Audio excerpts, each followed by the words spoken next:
the Democratic Party. They fight just as much as the Real Housewives of Atlanta, only they get less done. For months now, President Biden has been trying to pass a major spending bill that includes every single priority for the Democrats: funding childcare, tackling climate change, organizing a search party to find Kamala Harris. But the bill is being blocked by two senators, Joe Manchin and Sinema. And after weeks of negotiations, tensions are getting really high. Frustration on Capitol Hill as lawmakers still can't come to a deal on President Biden's government overhaul spending plan. House Speaker Nancy Pelosi delayed a vote, saying there was not enough support. At least two Democrats oppose the plan. They say $3.5 trillion is simply too costly. Protesters arrived by small boats and kayaks at Manchin's houseboat in Washington, D.C. to voice their frustrations. On Sunday in Arizona, activists followed Senator Sinema into a ladies' room, angered by her opposition to a $3.5 trillion social policy bill. We need solutions to build that better plan. We knocked on doors for you to get you elected, and just how we got you elected, we can get you out of office if you don't support what you promised us. Wow. I don't know about you guys, but I'm all for holding officials accountable. On the other hand, though, I think following someone into a bathroom at work might be a step too far. I mean, the office bathroom is a sanctuary, you know? It's a little oasis where you can just take a few minutes out of your day to do your business. Check your phone, watch an entire season of Squid Game. And you know who really impresses me is all those people who were using the bathroom while this was going on. I mean, I can't imagine that level of focus. If a coworker even tries to talk to me at the urinal, I can't pee for the rest of the day. But I do understand the frustration here, right? This is probably the only chance the Democrats have to pass so many of their big priorities. And just these two people are standing in the way of the whole thing. I mean, this is why Joe Manchin has the right idea, right? If I pissed off as many people as he did, I'd live on a houseboat too. Well, sorry for killing that bill. I'll see you in international water, losers. Ha, ha, ha, ha. All right, but let's move on to our next story, which is about oil. It's Earth's lube. And right now, it's lubing up all the wrong places. Urgent efforts off of Southern California. Crews working to contain a major oil spill, one of the largest there in recent history. At least 126,000 gallons of oil leaking into the Pacific. The source believed to be a pipeline 4.5 miles offshore. The area impacted a 13-square-mile stretch between Huntington and Newport Beach. People urged to stay away from the beaches. Images coming in late today of oil washing ashore. Officials say they have stopped the flow, but warnings tonight of a potential ecological disaster.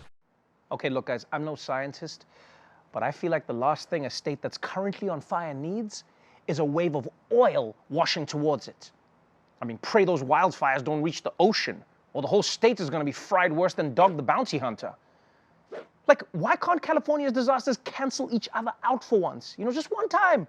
Why can't there be a major flood that puts out the wildfires? Or an earthquake that swallows up the hype house? And I feel terrible for those birds covered in black oil. Not only is their health in danger, but they're also in danger of getting canceled on Twitter. I will say, though, the good news is, with the price of gas right now, they're probably going to get a lot of volunteers to clean this mess up. Yeah, people are going to be ringing seagulls over their gas tanks like, come on, I just need enough to get to work, come on!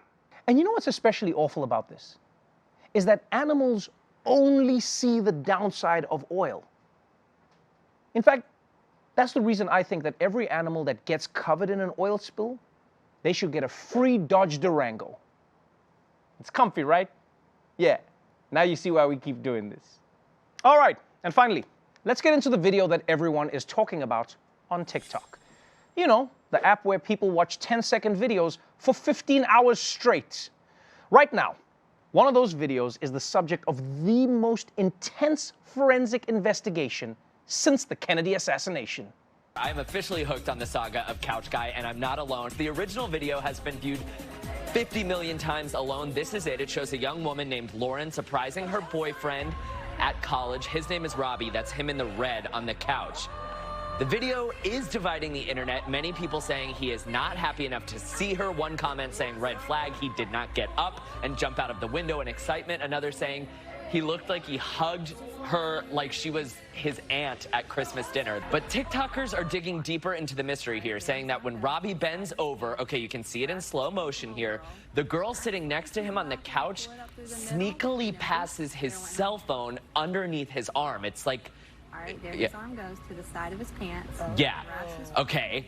Why did she have the phone in the first place? Why did they have to hide that she had it? That's shady. Other TikTokers analyzing the girl on the couch's movements when Lauren walks in, okay? They're saying it's weird that she felt like she needed to scoot away, not once from Robbie, but 2 times. As of this morning, though, Lauren is still defending him on her TikTok, so... Wow. This is so intense. And look, I know everyone's having fun with this story, but you got to feel for this couple. You know, because normally the people who come under this level of scrutiny, they're mega celebrities. You know, people acting like they're Brangelina or Kim and Kanye, but they're just a normal couple that's going to break up. But if we are going to get into this, this might not be a popular opinion, but I am siding with Couch Guy here. Yep, I said it.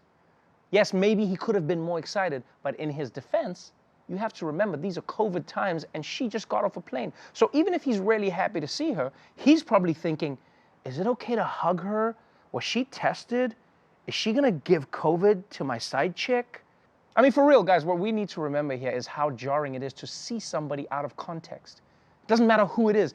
It's gonna throw you off. Like if my mom showed up right here, right now, I wouldn't be like, Mom! I'd probably be like, whoa, what? Mom? What are you doing? Am I in trouble? What happened? Did I leave the stove on again? So I don't think his delayed reaction is damning evidence here. What is damning evidence is that he's sitting next to a guitar. Yeah, because I'm sorry, people, but if you're in college and you're sitting next to a girl and you've got a guitar next to you, you're definitely trying to smash. I mean, that's a rule, isn't it? That's the law. Why else do people buy guitars? Not to play them. I mean,